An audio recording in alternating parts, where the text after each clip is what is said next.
Good morning students. आज हम लोग स्टार्ट करेंगे क्लास 10th के फिजिक्स का लास्ट चैप्टर जिसका नाम है ऊर्जा। आपने अभी तक पढ़ा प्रकाश का परावर्तन, प्रकाश का अपवर्तन, मानव नेत्र, विद्युत, चुंबक और ये 10th का अंतिम चैप्टर है जिसका नाम है ऊर्जा। तो सबसे पहली बात, जब हम लोग 9th में थे तो वहाँ हम लोग पढ़े थे कार्य, ऊर्जा और शक्ति। वहाँ पे सर आपको पढ़ाए होंगे। तो वहाँ पे ये जो आपका ऊर्जा था, इसका मीनिंग क्या था? इसका मीनिंग था किसी वस्तु के द्वारा कार्य करने की जो क्षमता होती है उसी को हम लोग ऊर्जा कहते हैं। कार्य करने की क्षमता को, जैसे आपके अंदर कार्य करने की क्षमता अगर कम है तो आपके पास ऊर्जा कम है, अगर आपके पास कार्य करने की क्षमता अधिक है तो आपके पास ऊर्जा अधिक है। मतलब कार्य और ऊर्जा दोनों एक दूसरे का सूचक है। अगर आपके पास ऊर्जा की मात्रा अधिक है इसका मतलब आप अधिक कार्य कर पाते हो, अगर आप अधिक कार्य करते हो इसका मतलब आपके पास ऊर्जा की मात्रा अधिक है। मतलब क्या, कार्य करने की क्षमता को हम लोग क्या बोलते हैं? ऊर्जा। तो ऊर्जा क्या है?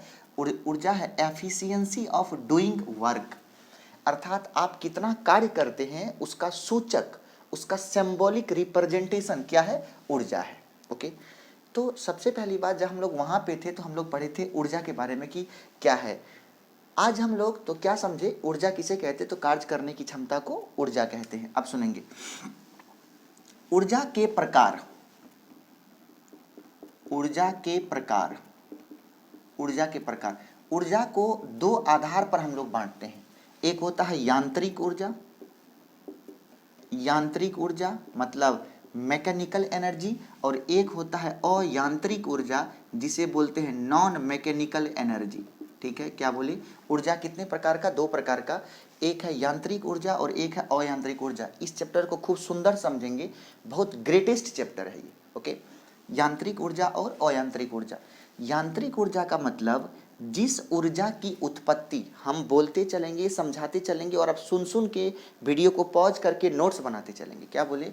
ये जो आपका यांत्रिक ऊर्जा है, यांत्रिक ऊर्जा का मतलब जिस ऊर्जा की उत्पत्ति का कारण बाह्य बल हो, बाह्य बल हो। क्या बोले?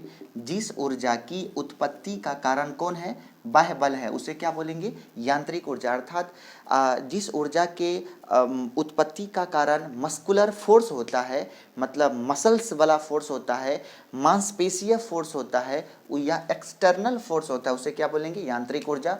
और अयांत्रिक ऊर्जा का मतलब जिस ऊर्जा को उत्पन्न करने के लिए इंटरनल फोर्स मतलब आंतरिक बल की आवश्यकता होती है, उसे क्या बोलते हैं? अयांत्रिक ऊर्जा। आंतरिक बल कहिए या कहिए बाह्य बल की आवश्यकता नहीं होती है, उसे क्या बोलेंगे? अयांत्रिक ऊर्जा। ये जो यांत्रिक ऊर्जा है इसका मतलब इसका कारण है बाह्य बल, और बाह्य बल के कारण इस यांत्रिक ऊर्जा को दो भाग में हम लोग बांटते हैं। एक होता है स्थितिज ऊर्जा, एक होता है स्थितिज ऊर्जा जिसको बोलते हैं पोटेंशियल एनर्जी, और एक होता है गतिज ऊर्जा जिसे हम लोग बोलते हैं काइनेटिक एनर्जी।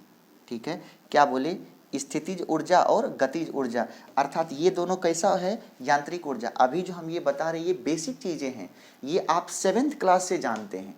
ये मत समझिए हम ये पढ़ा रहे हैं आपको, पढ़ाने तो कुछ और आए हैं।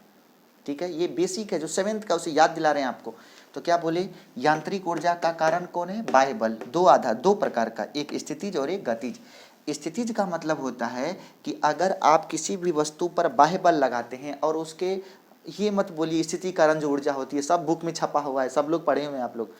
यहाँ पे स्थितिज का मतलब होता है कि यदि किसी वस्तु पर बाह्य बल के लगने से उसके पोजीशन में चेंज हो, जैसे आपने बुक उठा के अलमीरा पे रख दिया, आपने पानी का बोतल उठा के फ्रिज में डाल दिया, आपने ईंट उठा के चौकी के नीचे डाल दिया, आपने चेयर को उठा के बाहर कर दिया, तो ये सभी जो चीज़ हो रहा है, हाँ चेयर उठा के फेंक मत दीजिए गुस्सा में, तो वो यांत्रिक, वो स्थितिज नहीं है, वो काइनेटिक हो जाता है। तो क्या बोला आपने? अगर किसी वस्तु पर बाह्य बल लगे और उस बाह्य बल के चलते उसके स्थिति में परिवर्तन हो, उसका पोजीशन चेंज हो जाए।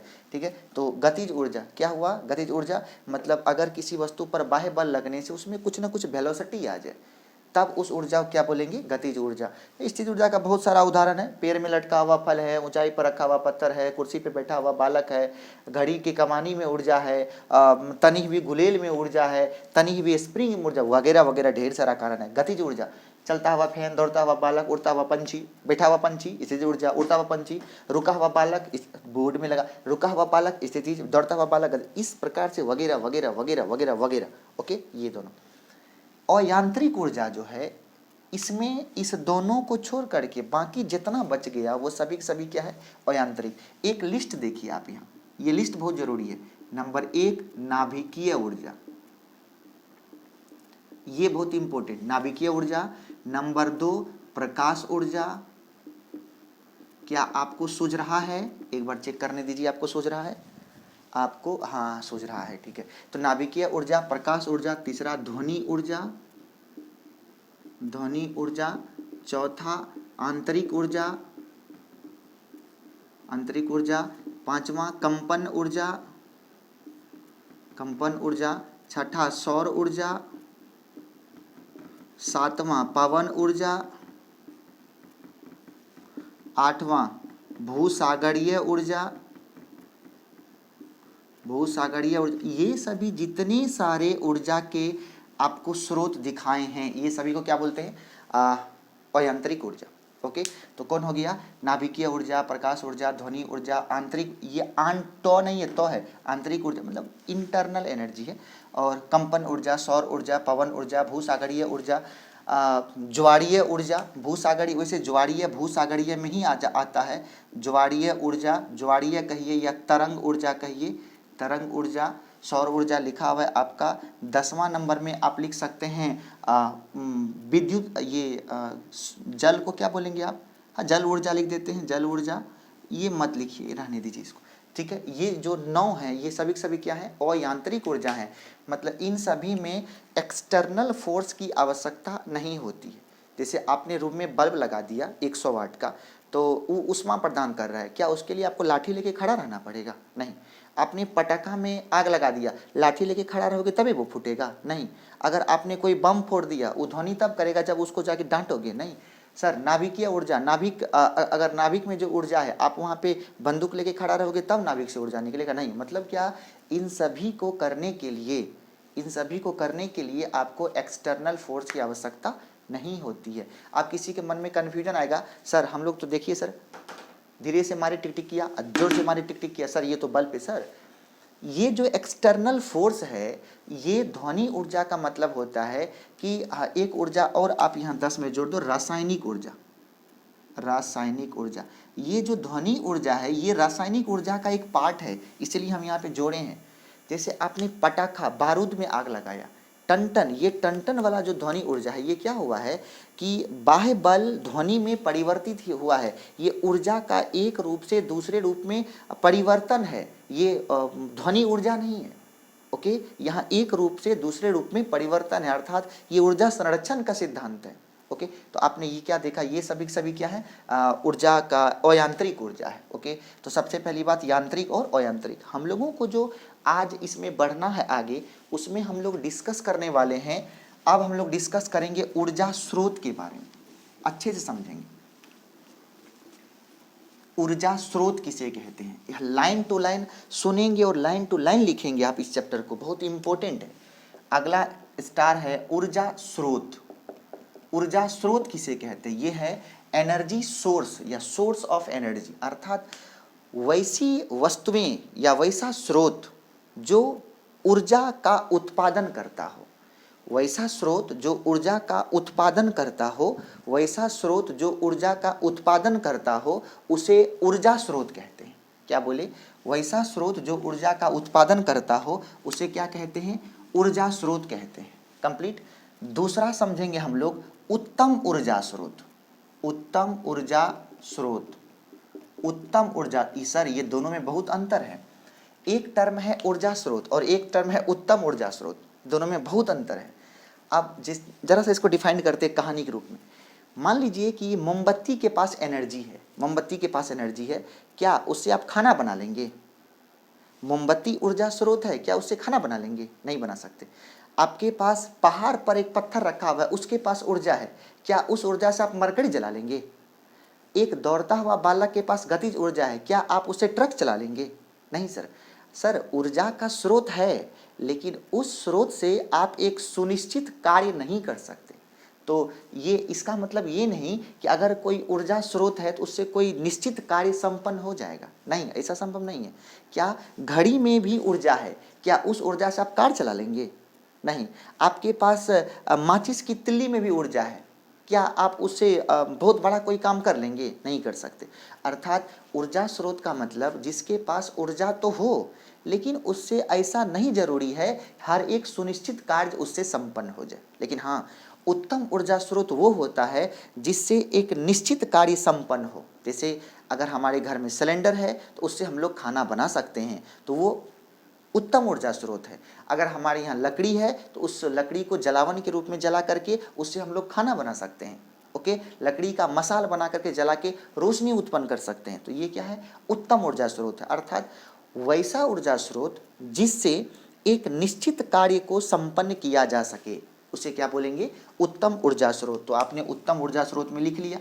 अब हम लोग तीसरा स्टार पढ़ेंगे आज का, उत्तम ऊर्जा स्रोत की विशेषता। उत्तम ऊर्जा स्रोत की विशेषता बहुत इंपॉर्टेंट ये टर्म है, या इसी का और एक नाम है, या कभी कभी एग्जाम में पूछेगा ईंधन की विशेषता को लिखे। ईंधन की विशेषता पहले आपको समझा देते हैं कि जो जैसा ऊर्जा स्रोत का कॉन्सेप्ट है लगभग वही कॉन्सेप्ट ईंधन का भी होता है। क्योंकि ईंधन भी क्या, जैसे लकड़ी, कोयला, ये एलपीजी, बायोगैस, प्राकृतिक गैस, मीथेन, ये सभी क्या है? ईंधन ही तो है। और वो सभी क्या है? ऊर्जा स्रोत ही तो है। तो जरा सा इसको अपनी भाषा में समझ लो। ईंधन किसे बोलेंगे? तो बोलेंगे वैसा पदार्थ जो जल करके आपको ऊर्जा प्रदान करता हो, ऊष्मा प्रदान करता हो, उसे क्या बोलेंगे? ईंधन। या ईंधन की विशेषता पूछे, या ऊर्जा स्रोत की विशेषता पूछे, या उत्तम ऊर्जा स्रोत की विशेषता पूछे, तो आप निम्न पॉइंट को लिखेंगे। सबसे पहला पॉइंट हम बोलेंगे, आप लिखेंगे। सबसे पहला पॉइंट है प्रति ग्राम आयतन में ऊष्मा का मान अधिक होना चाहिए। अर्थात अगर हम लोग 15 केजी लकड़ी जलाएं और 15 केजी सिलेंडर का एलपीजी जलाएं, दोनों कितना दिन जाएगा? 15 केजी लकड़ी 5 दिन जाएगा और ये 1 महीना जाएगा, एक फैमिली में जिसमें 4 लोग रहते हैं। अर्थात 3 गुना का फर्क है। वो 10 दिन लगभग जाता है, ये 30 दिन जाता है। आपसे 3 गुना का फर्क है। अर्थात 3 गुना का फर्क क्यों है? लकड़ी इतना जलाओगे तब इतना ऊर्जा मिलेगा, और एलपीजी इतने ठो जलाओगे तो इतना ऊर्जा मिल जाएगा। ओके, इसलिए क्या है? प्रति ग्राम आयतन में ऊष्मा की मात्रा अधिक होनी चाहिए। प्रति ग्राम आयतन में ऊष्मा की मात्रा अधिक होनी चाहिए। ओके, इसी को बोलते हैं ऊष्मीय मान। क्या बोलते हैं? ऊष्मीय मान अधिक होना चाहिए। प्रति ग्राम आयतन में ऊष्मा की मात्रा को क्या बोलते हैं? ऊष्मीय मान। दूसरा होना चाहिए, यह आसानी से उपलब्ध होना चाहिए।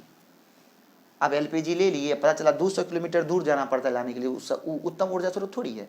खत्म हुआ, इधर दाल रुका हुआ है, गए तुरंत बगल से लेके आ गए, तो ये उत्तम ऊर्जा स्रोत हुआ। तो क्या बोले? वो आसानी से उपलब्ध होना चाहिए। तीसरा, उसे उसके यातायात में सुविधा होनी चाहिए, लाने ले जाने में सुविधा होनी चाहिए। चौथा है उसके रख रखाव में सुविधा होनी चाहिए। पांचवा है प्रदूषण की मात्रा कम होनी चाहिए। छठा है खतरे की आशंका नहीं होनी चाहिए। खतरा तो है ही, लेकिन कम होना चाहिए।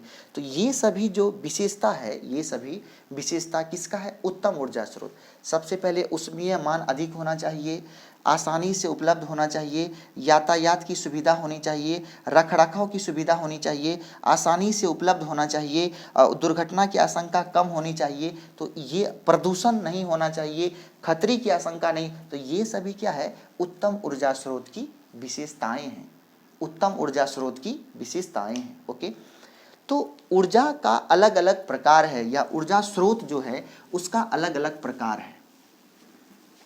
तो सबसे पहली बात कि उपयोग के आधार पर ऊर्जा स्रोत को 2 भागों में बांटा गया है। उपयोग के आधार पर और प्राप्ति के आधार पर भी 2 भागों में बांटा गया है। तो पहले हम लोग देखते हैं प्राप्ति के आधार पर ऊर्जा स्रोत के प्रकार क्या है। प्राप्ति के आधार पर ऊर्जा स्रोत के प्रकार। ऊर्जा स्रोत के प्रकार, ये प्राप्ति के आधार पर ऊर्जा स्रोत के प्रकार। प्राप्ति के आधार पर ऊर्जा स्रोत 2 प्रकार का होता है। प्राप्ति के आधार पर ऊर्जा स्रोत 2 प्रकार का, एक होता है नवीकरणीय नवीकरणीय ऊर्जा स्रोत,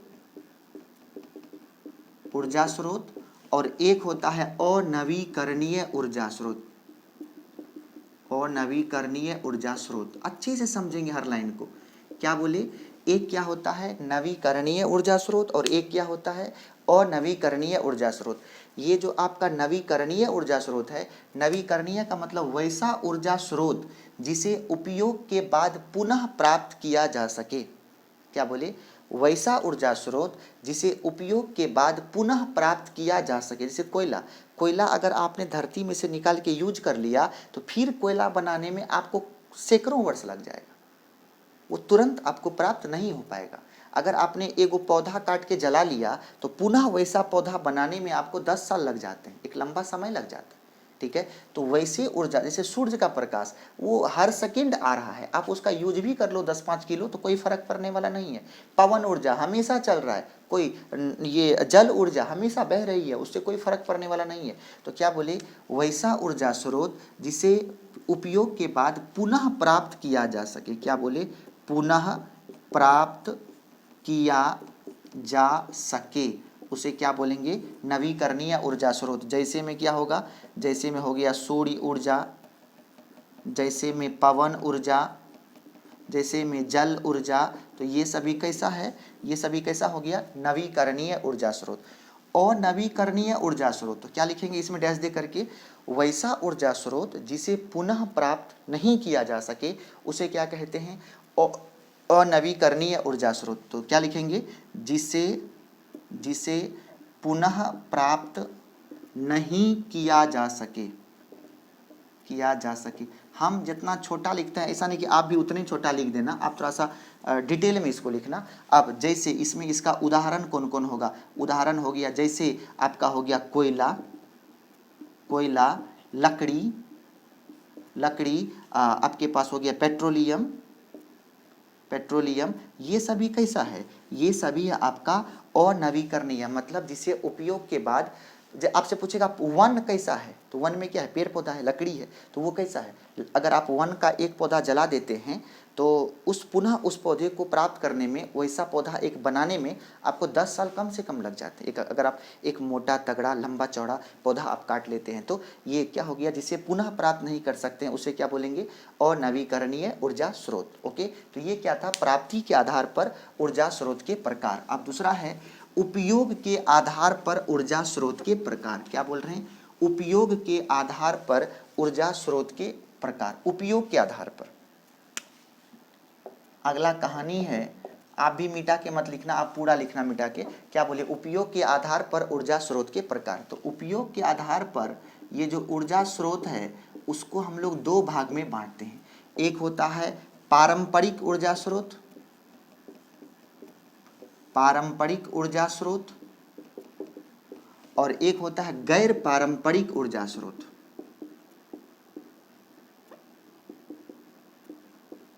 पारंपरिक ऊर्जा स्रोत, इसी का एक और नाम है, इसको बोलते हैं परंपरागत, इसको बोलते हैं गैर परंपरागत। परंपरागत, इसी का एक और नाम है गैर परंपरागत, और इसका नाम है गैर परंपरागत ऊर्जा स्रोत, गैर परंपरागत ऊर्जा स्रोत। तो कहीं ऐसा नाम अगर मिले तो आप कंफ्यूज मत हो जाना।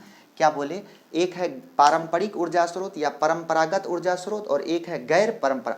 परंपरा क्या है, परंपरा का मतलब ट्रेडिशनल, ट्रेडिशन का मतलब क्या हो, जो हमारे पूर्वजों से चला आ रहा है उसी को हम लोग ट्रेडिशन कहते हैं।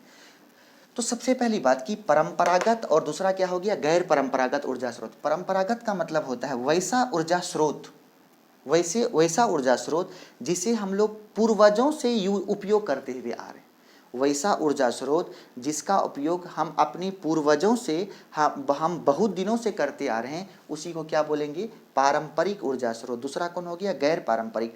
गैर पारंपरिक का मतलब होता है वैसा ऊर्जा स्रोत जिसका उपयोग हम लोग परंपरागत ऊर्जा स्रोत के स्थान पर किए हैं। क्योंकि ये जो पारंपरिक ऊर्जा स्रोत है इसकी जो मात्रा है वो निश्चित है, मान लीजिए 50 ton, 100 ton, 200 ton, crore ton, लेकिन ये निश्चित मात्रा में है। ये 10 साल, 20 साल, 100 साल, 100 साल के बाद ये खत्म हो जाएगा।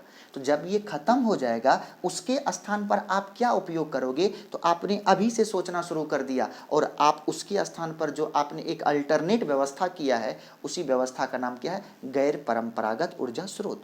अर्थात वैसा ऊर्जा स्रोत जिसे हम लोगों ने परंपरागत ऊर्जा स्रोत के खत्म हो जाने के कारण एक अल्टरनेट के रूप में, एक सहायक के रूप में हम लोगों ने उत्पन्न किया है, बनाया है, उसी का नाम क्या है? गैर परंपरागत ऊर्जा स्रोत। ठीक है, परंपरागत ऊर्जा स्रोत जिसका उपयोग हम लोग पूर्वजों से करते आ रहे हैं उसको परंपरागत, और जिसे हम लोग अभी बनाए हैं उसका क्या नाम है? गैर परंपरागत ऊर्जा स्रोत।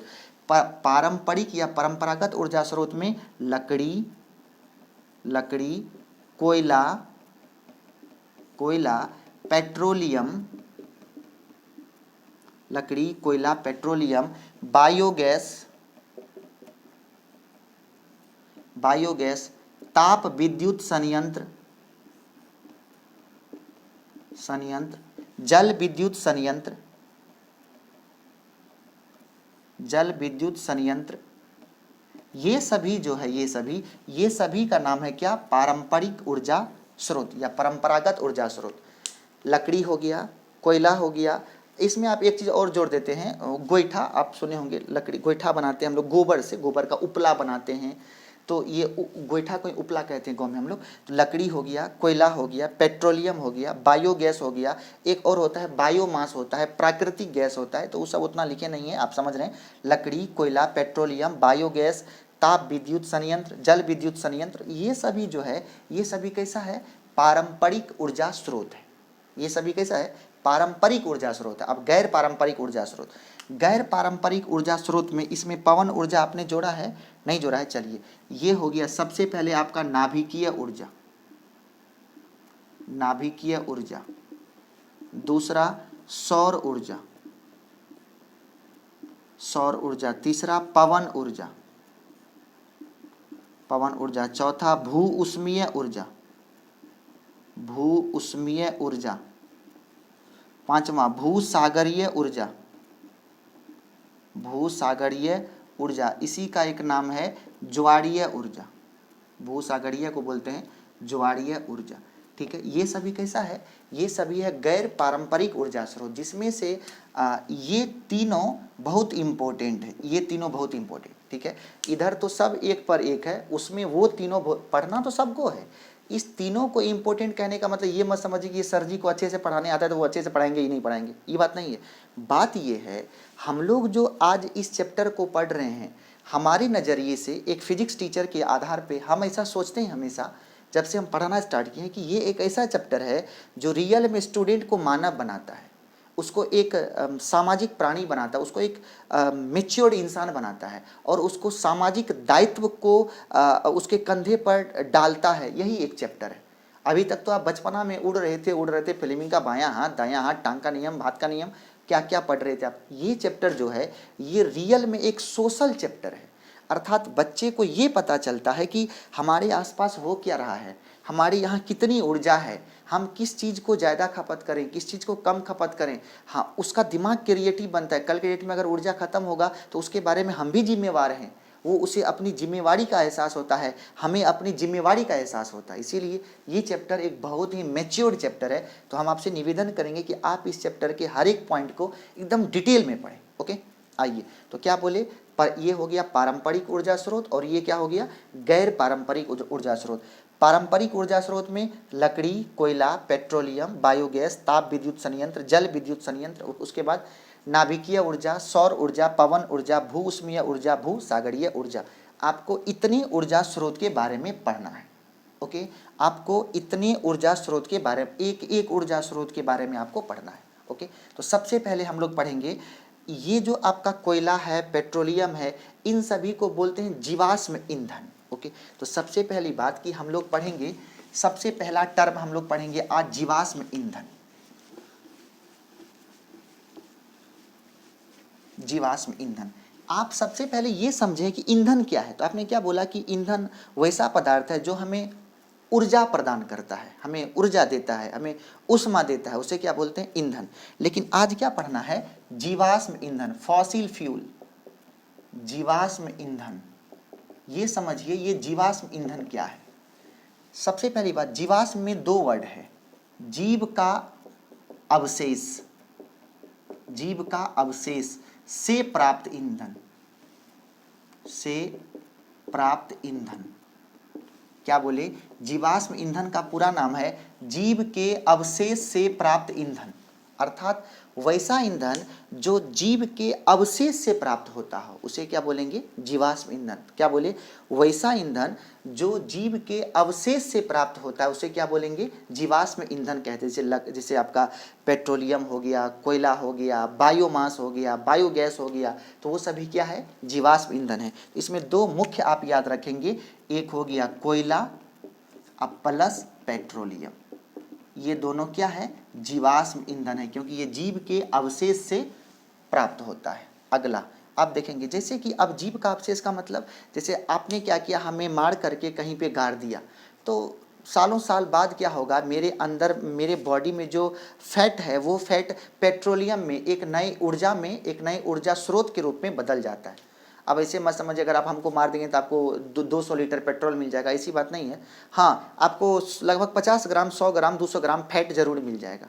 तो 100 ग्राम में आप 2-3 किलोमीटर तो चल ही सकते हैं बाइक में जी, 3-4 साबुन तो बना ही सकते हैं। तो आपने क्या बोला कि ये जो आपका जीवाश्म ईंधन है, तो आपको पहले ये पता करना पड़ेगा। अगर वैसे भी आपको ये जानना है, जैसे कि आपने आप सुने होंगे डायनासोर के बारे में, तो क्या हुआ कि डायनासोर अब खत्म हो गया।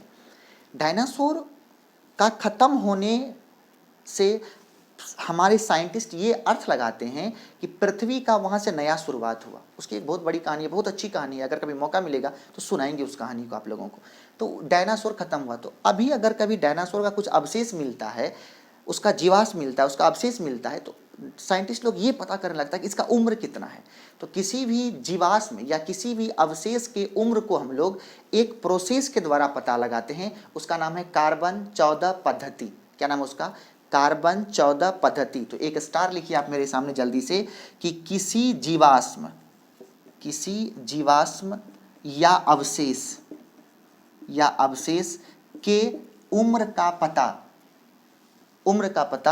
कार्बन 14 पद्धति, कार्बन C14 इसको बोलते हैं, कार्बन 14 पद्धति द्वारा लगाया जाता।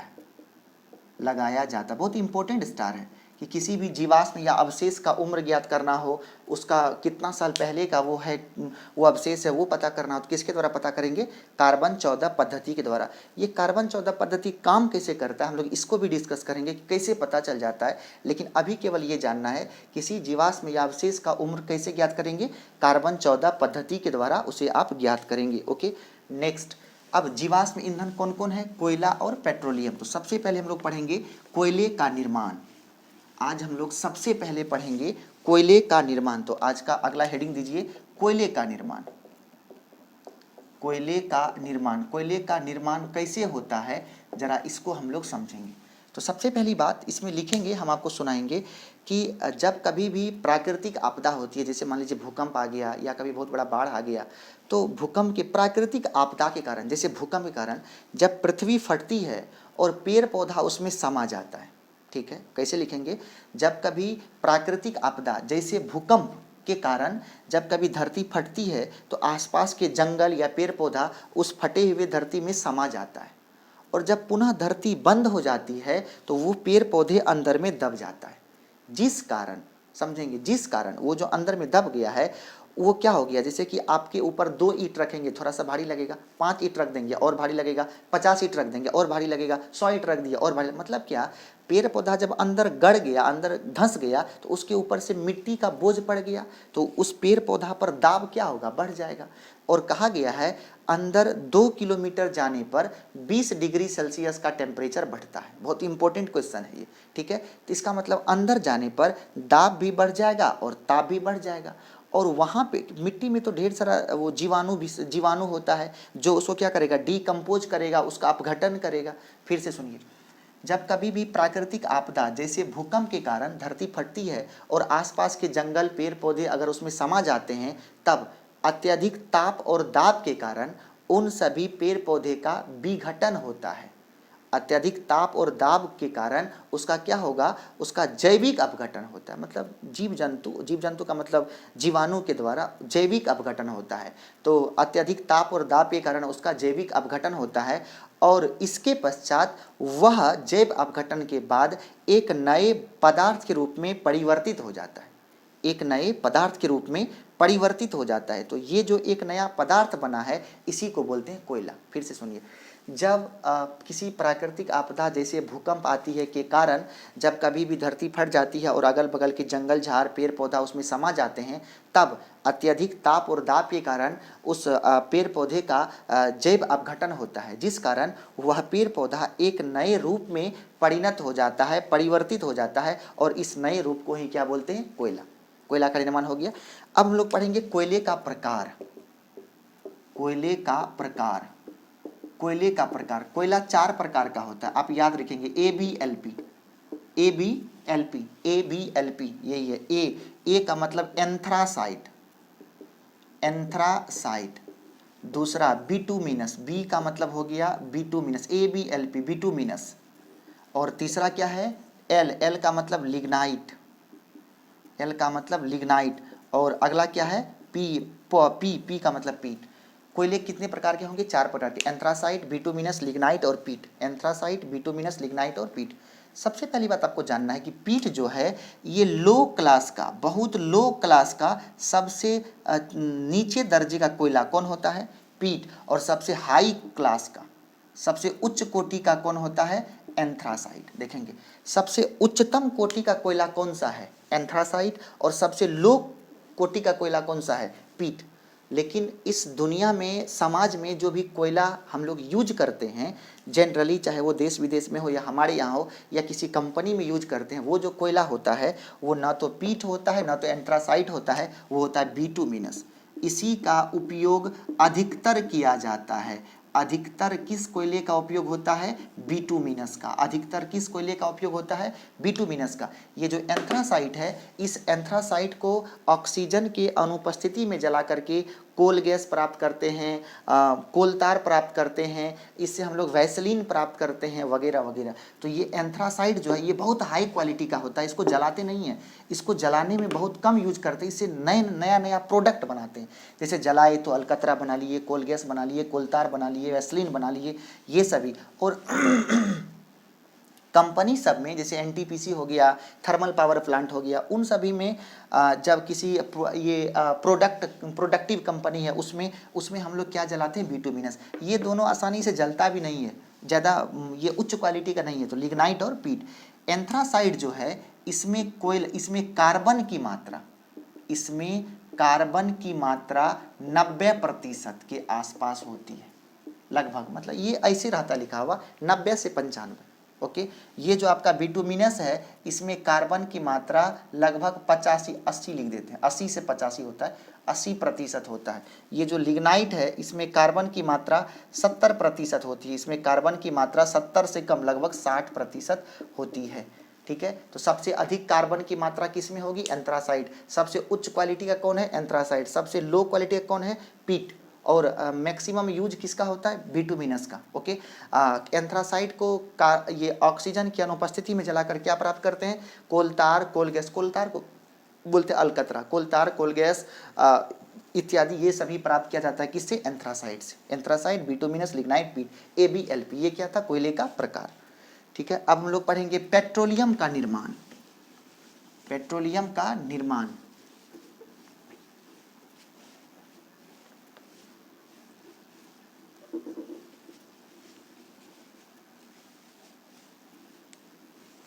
अगला हेडिंग क्या है, पेट्रोलियम का निर्माण। देखेंगे अगला हेडिंग है आपका पेट्रोलियम का निर्माण, पेट्रोलियम का निर्माण। तो सबसे पहली बात हम लोग को ये समझना है कि ये पेट्रोलियम का निर्माण कैसे होता है। तो सबसे पहली बात कि मान लो पेट्रोलियम, आप गौर करो, जैसे आप सुनेंगे मुंबई हाई सुनेंगे, आसाम गुवाहाटी सुनते हैं, तो जहाँ जहाँ पेट्रोलियम आप गौर करो, या तो वो समुद्र के किनारे है या खाड़ी में है। और समुद्र के किनारे में, जहाँ समुद्र के किनारे इसलिए मिलता है, इसका मेन कारण है समुद्री जीव। जैसे शैवाल है, व्हेल या बड़ी बड़ी मछलियाँ हैं, बड़े बड़े जीव हैं, तो होता क्या है, पेट्रोलियम का निर्माण कैसे होता है। सबसे पहले समझिए, ये जो पेट्रोलियम वर्ड है, ये जो पेट्रोलियम वर्ड है, ये दो वर्ड से बना है। सबसे पहले है Petra plus oleum. Oleum, Petra का मतलब होता है चट्टानी, ओलियम का मतलब होता है तेल। इसका मतलब पेट्रोलियम क्या है, पेट्रोलियम है रियल में चट्टानी तेल। पेट्रोलियम क्या है, चट्टानी। अब ये चट्टानी तेल क्यों कहते हैं वो समझिए। मान लीजिए हुआ क्या, कोई ये बहुत विशाल एक समुद्री जीव है, ये बहुत विशाल ये समुद्री जीव है, समझिए ये क्या है, समुद्री जीव है, अच्छे से समझना, ये समुद्री जीव है। हुआ क्या, ये बेचारा मर गया, इसकी मृत्यु हो गई। मृत्यु होने की वजह से ये क्या हुआ, समुद्र के तली में जाके बैठ गया, या कहीं एक ऊंचाई मिला, किनारा मिला, वहाँ जाके लग गया। ओके, तो ये समुद्री जीव बहुत विशाल विशाल समुद्री जीव को कितना खाएगा दूसरा जानवर, नहीं खा पाता है, तो इसका अवशेष बच जाता है। तो इस समुद्र में जब लहर आता है, गाद निकलता है, तो धीरे धीरे समय के साथ क्या होता है कि धूल, मिट्टी, बालू, कंकड़, ये सभी चीज़ मिल करके कैल्शियम कार्बोनेट, वो पत्थर उत्थर मिल करके इसको ऊपर से ढक लेता है। ये एक लेयर बन गया, देखेंगे ये क्या बन गया, इसको ढक लिया। ये कौन चीज़ है, ये आपका लेयर है। तो अगर इस समुद्री जीव को ये मिट्टी, कण, बालू, पत्थर, कैल्शियम कार्बोनेट का पत्थर ये सभी आके ढक लेगा, तो इस पर प्रेशर क्या होगा, बढ़ जाएगा। दाब क्या होगा, इस पर दाब क्या होगा, तो दाब बढ़ जाएगा। दाब बढ़ गया, दाब जब बढ़ेगा तो ताप भी क्या होगा, बढ़ जाएगा। धीरे धीरे अधिक ताप और दाब के कारण ये जो आपका समुद्री जीव है, इसका जैविक अपघटन होता है। फिर समझिए अब शुरू से, जब किसी समुद्री जीव की मृत्यु होती है और मृत्यु हो जाने के कारण वो समुद्र के तली में जाके बैठ जाता है, और लहरों के कारण मिट्टी, जल, कंकड़, पत्थर ये सभी उस मृत शरीर को ऊपर से ढक देता है, तब उस मृत शरीर का दाब और ताप बढ़ जाता है। जिस कारण अत्यधिक दाब और ताप के कारण जब उसका जैविक अपघटन होता है, तब एक प्रकार के गाढ़ा काला तेलीय द्रव का निर्माण होता है। जब इसका अत्यधिक ताप और दाब की उपस्थिति में जब इस समुद्री जीव का जैव अपघटन होता है, तब यह एक नए रूप में कैसा, काला गाढ़ा चिपचिपा द्रव, 4 गो वर्ड बोले, काला गाढ़ा चिपचिपा द्रव। फिर समझिए, काला गाढ़ा चिपचिपा द्रव के रूप में परिणत हो जाता है, और इस प्रकार इस काले गाढ़े चिपचिपे द्रव को हम लोग पेट्रोलियम कहते हैं। पेट्रोलियम का अर्थ होता है पेट्रा प्लस ओलियम, मतलब चट्टानी तेल। फिर समझिए, पेट्रोलियम का अर्थ क्या है, चट्टानी तेल, अर्थात पेट्राजोर ओलियम। तो सबसे पहली बात यह है कि ये निर्माण कैसे होता है। आपने क्या बोला कि जब कोई भारी समुद्री जीव मर जाता है, और मरने के कारण जब उसका जब वो नदी में समुद्र के नीचे बैठ जाता है, और उसके ऊपर से झाग, कंकर, पत्थर, मिट्टी, बालू, कण ये सभी उसके ऊपर एक लेयर बना लेता है, तब अत्यधिक ताप और दाब की उपस्थिति में इस समुद्री जीव का जैव अपघटन होता है, और कुछ समय पश्चात यह एक नए रूप में गाढ़ा काला चिपचिपा द्रव के रूप में परिणत हो जाता है, और इस प्रकार के पदार्थ को हम लोग क्या कहते हैं, पेट्रोलियम कहते हैं।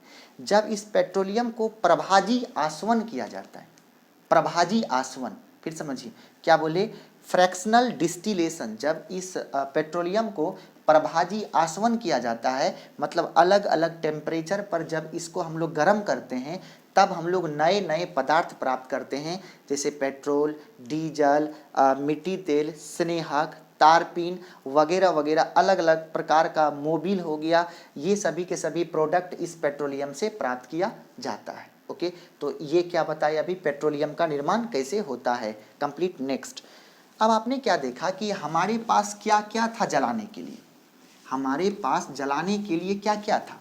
तो हमारे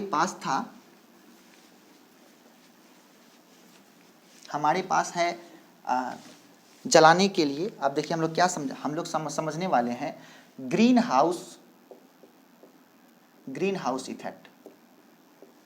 ग्रीन हाउस, इसी को हम लोग कहते हैं हरित गृह प्रभाव, ग्रीन हाउस इफेक्ट। इफेक्ट का मतलब प्रभाव, ग्रीन हाउस प्रभाव या हरित गृह, ग्रीन का मतलब हरा, हाउस का मतलब गृह, और प्रभाव का मतलब प्रभाव। ये क्या है, इसी के बारे में डिस्कस करना है। हमें ये करना है कि होता क्या है कि मान लो यहाँ पे सूर्य है और ये अंतरिक्ष है, आपको बताए हुए हैं प्रकाश चैप्टर में, और ये आपका वायुमंडल है और यहाँ पे पृथ्वी है। समझिए, सूर्य से जब अल्ट्रावायलेट किरणें निकल के पृथ्वी पर पहुँचती है और टकराने के बाद जब वापस होती है, अच्छे समझिएगा, टकराने जब पृथ्वी पे पहुँचती है तो टकराने के बाद वापस होती है, तो वायुमंडल में जो CO2 है ये क्या करता है, इस ग्रीन हाउस को टकराने के बाद पुनः परावर्तित कर देता है। सुनिएगा, पुनः पर, जिस कारण से ये यूवी अपने साथ जो उष्मा लेके आती है, ये उष्मा लौट करके पुनः अंतरिक्ष में नहीं जा पाता है। इसको बढ़िया समझना पड़ेगा, बहुत इंपॉर्टेंट टर्म है। अगला टर्म क्या है, ग्रीन हाउस इफेक्ट, हरित गृह प्रभाव। ये क्या है, सूर्य से आपको बताए थे 8 प्रकार का विद्युत चुंबकीय तरंग निकलता है, उसमें से एक तरंग लिए हैं, कौन, यूवी रेडिएशन, क्योंकि इसके पास उष्मा अधिक होता है। तो अल्ट्रावायलेट रे आया तो अपने साथ में क्या लाया, उष्मा लेके आया। तो ये जो उष्मा लेके आया तो पृथ्वी से टकराने के बाद ये वापस हो गया, लेकिन वापस होते समय हम ये जो प्रकृति में CO2 है ये क्या करता है, उसको वापस नहीं जाने देता है, उसको पुनः क्या करता है, भेज देता है, कहाँ पे, पृथ्वी पर। इस प्रकार ये बार बार पृथ्वी पर आकर के, अगर ये बाहर चला जाएगा तब ना पृथ्वी पर ठंडक बना रहेगा। अगर ये बाहर सिर्फ सूर्य से लगातार आ रहा है लेकिन इसको कार्बन डाइऑक्साइड बाहर जाने नहीं दे रहा है, जिस कारण से पृथ्वी पर का उष्मा, पृथ्वी का ताप क्या हो रहा है, दिनों दिन बढ़ता चला जा रहा है। ताप जो है दिनों दिन उसका बढ़ता चला जा रहा है, और इस वजह से जो पहाड़ है उस पर जो बर्फ है वो पिघल रहा है, जिस कारण से नदी में पानी का जलस्तर बढ़ रहा है और बाढ़ का खतरा लगातार बढ़ता चला जा रहा है। ठीक है, तो ये जो कारण, इसी प्रभाव क्या बोलते हैं, ग्रीन हाउस इफेक्ट। अर्थात क्या बोले, जब सूर्य के प्रकाश से निकलने वाली अल्ट्रा पराबैंगनी किरणें पृथ्वी से टकराने के बाद वापस होती है तो CO2 नामक गैस से टकरा करके पुनः पृथ्वी पर रिफ्लेक्ट हो जाती है, परावर्तित हो जाती है, जिस कारण वह अंतरिक्ष में पुनः वापस नहीं जा पाती, जिस कारण से पृथ्वी का ताप लगातार बढ़ता जा रहा है, जिस कारण पृथ्वी का ताप लगातार क्या हो रहा है, बढ़ता जा रहा है, और इस कारण बर्फ के पिघलने कारण बाढ़ का खतरा लगातार बनता चला जा रहा है। और इसी प्रभाव का नाम क्या है, ग्रीन हाउस इफेक्ट, हरित गृह प्रभाव। इसको ग्रीन हाउस इसीलिए बोलते हैं कि अगर हम लोग पेड़ पौधा लगाएं तो क्या होगा, CO2 को पेड़ पौधा क्या खाता है, CO2, तो CO2 जब खा लेगा तो CO2 की मात्रा कम हो जाएगी, CO2 की मात्रा कम हो जाएगी तो इसको वापस जाने से कोई नहीं रोकेगा। जब ये वापस जाने से कोई नहीं रोकेगा, अगर वापस जाने से कोई नहीं रोकेगा तो यहाँ पे पृथ्वी का टेम्परेचर कम हो जाएगा, तो पृथ्वी का टेम्परेचर जैसे ही कम होगा तो बाढ़ का खतरा अपने आप कम हो जाएगा।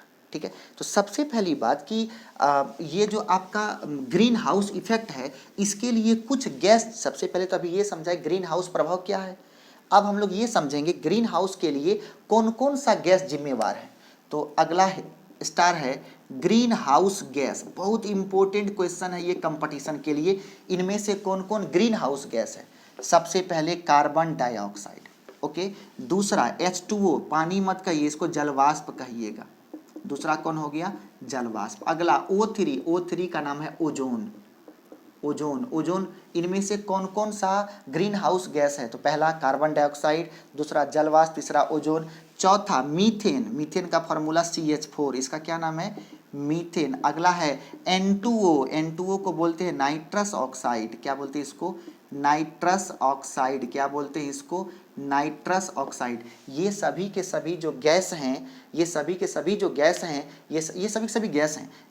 सभी गैस ग्रीन हाउस इफेक्ट के लिए जिम्मेवार है। ये सभी गैस जो है वो किसके लिए, ग्रीन हाउस इफेक्ट के लिए जिम्मेवार है, ग्रीन हाउस इफेक्ट के लिए जिम्मेवार है। CO2, जलवाष्प, ozone, methane, nitrous oxide, okay. तो सबसे पहली बात कि अगला एक स्टार, एक बार रेलवे में पूछता है क्वेश्चन कि पराबैंगनी किरण का निर्माण किससे होता है, पूछता है कि पराबैंगनी किरण का निर्माण किससे होता है। पराबैंगनी किरण का निर्माण ओजोन से होता है। पराबैंगनी किरण का निर्माण किससे होगा, ओजोन से होता है। दूसरा स्टार, पराबैंगनी किरणों को पृथ्वी पर आने से कौन रोकता है, तो कौन रोकता है, ओजोन। ये सभी इंपॉर्टेंट क्वेश्चंस को लिख के रखिए।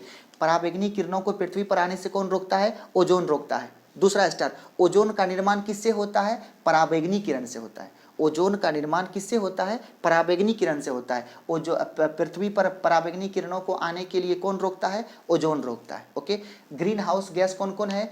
1 2 3 4 5, 5 ठो। कार्बन डाइऑक्साइड ये कौन है? जलवाष्प, ये क्या है? ओजोन, ये है मीथेन और ये नाइट्रस ऑक्साइड। कंप्लीट इस तरीके से हम लोग क्या देखें, ये है आपका ग्रीन हाउस प्रभाव। ये क्या है? ग्रीन हाउस प्रभाव। तो अभी तक में हम लोग क्या देखे कि कोयला का निर्माण कैसे होता है, उसके बाद आपने देखा पेट्रोलियम का निर्माण कैसे होता है, उसके बाद आपने वगैरह वगैरह ढेर सारा चीज़ देखा कि जीवाश्म ईंधन क्या है, उसके बाद आपने देखा जीवाश्म ईंधन को का जो उम्र है उसको कैसे ज्ञात करते हैं। अब हम लोग पढ़ेंगे अगला एक स्टार है जिसका नाम है thermal power plant. Thermal power plant आज का हेडिंग है थर्मल पावर। इसको बोलते हैं उष्मा या ताप विद्युत संयंत्र। ताप विद्युत संयंत्र, थर्मल पावर प्लांट, इसके बारे में पढ़ेंगे, बहुत इंपॉर्टेंट है। इसका पूरा एक टर्म है जिसका नाम है एनटीपीसी। आप सुने होंगे, इसका पूरा नाम है national thermal power corporation. National thermal power corporation, राष्ट्रीय ताप विद्युत संयंत्र या ताप विद्युत निगम, ऐसा कुछ होता है। NTPC, national thermal power corporation. ये ताप विद्युत संयंत्र कैसे काम करता है जरा ये देखिए। ये कैसे काम करता है जरा ये देखिए। सबसे पहली बात, ताप विद्युत संयंत्र में इसमें 2-3 वर्ड है, एक है ताप, दूसरा है विद्युत। और संयंत्र का मतलब होता है विधि, अर्थात इसमें क्या है कि टेम्परेचर का उपयोग करके, इसमें क्या है, इसमें टेम्परेचर का उपयोग करके, किसमें? थर्मल पावर प्लांट में टेम्परेचर का उपयोग करके, थर्मल पावर प्लांट में टेम्परेचर का उपयोग करके हम लोग विद्युत का निर्माण करते हैं। ओके, तो इसमें देखेंगे क्या क्या है। सबसे पहले इसमें एक बॉयलर लगा होता है, देखिएगा ये कौन चीज़ है? बॉयलर है, बॉयलर। तो इसमें क्या होगा? इसमें जल होगा। इसके नीचे में यहाँ पे हम लोग उष्मा लगाते हैं, या बॉयलर है, इसके चारों तरफ से कोयला जला करके इसमें कोयला जलाते हैं, कोयला को जलाते हैं। तो क्या होगा? तो ये आपका बॉयलर है। तो अगर ये बॉयलर है, इसमें अगर कोयला जलेगा, इसका मतलब इसमें पानी क्या होगा? गर्म होगा, गर्म हो गया। तो जब पानी, इसमें जल है तो जल गर्म होगा तो ऊपर में क्या बनेगा? जाके वाष्प बन जाएगा, वाष्प बन गया। इस वाष्प को हम लोग क्या करते हैं? यहाँ से पाइप के द्वारा, यहाँ से पाइप के द्वारा आगे लेके जाते हैं, और यहाँ पे लगा होता है टरबाइन। क्या लगा होता है? टरबाइन। अब देखेंगे ये सिंबल है टरबाइन का। ये किसका सिंबल है? टरबाइन का। इस टरबाइन के अंदर में बहुत सारा फैन लगा होता है, इस प्रकार से ये आपका टरबाइन है। फिर यहाँ से क्या होगा? एक यहाँ पे हौज लगा होता है, हौज में वो जो पानी है वो यहाँ आके जमा होगा। फिर यहाँ से आगे जा कर के यहाँ पे एक पंप लगा होता है, ये पंप है, पंप लगा होता है, और इस पंप का काम होता है कि पुनः इस पानी को इस बॉयलर में पहुंचा दे। ठीक है, ये पंप है, ये हौज है, यहाँ पे भाप जमा होगा, यहाँ पे भाप जमा होगा। ये आपका टरबाइन है, टरबाइन है, ये टरबाइन का ब्लेड है, ये उसका शाफ्ट है, ये पाइप है, ये पंप है, ये बॉयलर, इसमें जल है। क्या होता है कि जब ये जल गर्म होगा, समझिएगा ये कैसे काम करता है। इसका नाम है थर्मल पावर प्लांट, अर्थात ताप विद्युत संयंत्र। इसको समझेंगे। जब ये बॉयलर है, जब बॉयलर में इधर बगल में देखेंगे कोयला को जलाते हैं, तो बॉयलर क्या गर्म होता है, इसमें पानी डाला हुआ है। तो जैसे ही जल गर्म होगा तो गर्म होने से वो भाप बनेगा। जब भाप बनता है तो उसका प्रेशर बहुत बढ़ जाता है। जैसे आप कुकर में देखते हैं, पानी दिए तो सीटी नहीं मारा, जब वो गर्म होकर के भाप बनता है तो सीटी मारता है। इसका सीटी क्यों मारता है? मतलब अंदर में भाप का दाब क्या हुआ? बढ़ गया। तो ये इसका प्रेशर का जो दाब है वो अधिक होता है, इसका जो दाब है वो बढ़ जाएगा। तो दाब बढ़ेगा तो इधर से ये भाप चलना शुरू कर देता है। तो जब ये यहाँ पहुँचता है तो टरबाइन का जो ब्लेड है उसको ये दबाता है। तो उस दाब से, इस भाप के दाब से ये जो टरबाइन का ब्लेड है वो घूमता है। जैसे ही टरबाइन का ब्लेड घूमेगा तो यहाँ पे आगे जा करके यहाँ पे लगा होता है डायनेमो। डायनेमो आपने पढ़ा है, आज ही पढ़ा है डायनेमो। तो डायनेमो हम लोग पढ़े थे जनरेटर। तो जब ये जैसे ही जनरेटर घूमेगा तो यहाँ से क्या उत्पन्न होगा, यहाँ से विद्युत उत्पन्न होगा। इस विद्युत का उपयोग आप कहीं भी कर सकते हैं ले जाके। तो ये क्या, पुनः अब जैसे ही इसका भाप का दाब तो अधिक था, जब भाप उस टरबाइन को घुमा देता है तो उसका दाब, जैसे कि आपने खाना खाया, आपके पास एनर्जी आया, आप एक गाड़ी को धक्का दे दिए, क्या आपके पास एनर्जी घटा कि वही है, घट गया। आप फिर आप भोजन चाहेंगे। मतलब ये जब भाप आकर के टरबाइन को, ब्लेड को घुमा दिया तो उसका दाब अपने आप कम हो गया। जैसे ही दाब अपने आप कम होगा तो भाप बन जाएगा, फिर से वाष्प बन जाएगा भाप, मतलब वो पुनः जल बन जाएगा। अब उस जल को पंप, क्योंकि जल तो अपने आप ऊपर जाएगा नहीं, तो उसमें पंप क्या करेगा, उसको जबरदस्ती ऊपर कहाँ भेज देगा, बॉयलर में। फिर बॉयलर में गर्म होकर ऐसे जाएगा, लगातार शाफ्ट घूमता रहेगा, डायनेमो घूमता रहेगा और विद्युत का उत्पादन होता रहेगा। और इस पूरे संयंत्र का नाम क्या है, ताप विद्युत संयंत्र। ये जो पूरा संयंत्र है, इस पूरे संयंत्र का क्या नाम है, ताप विद्युत संयंत्र। ओके, हम उम्मीद करते हैं कि आपको ये लेक्चर पसंद आया होगा। आप लोग देखेंगे और अपनी तैयारी को एक अच्छा सा मुकाम देंगे। Thank you so much.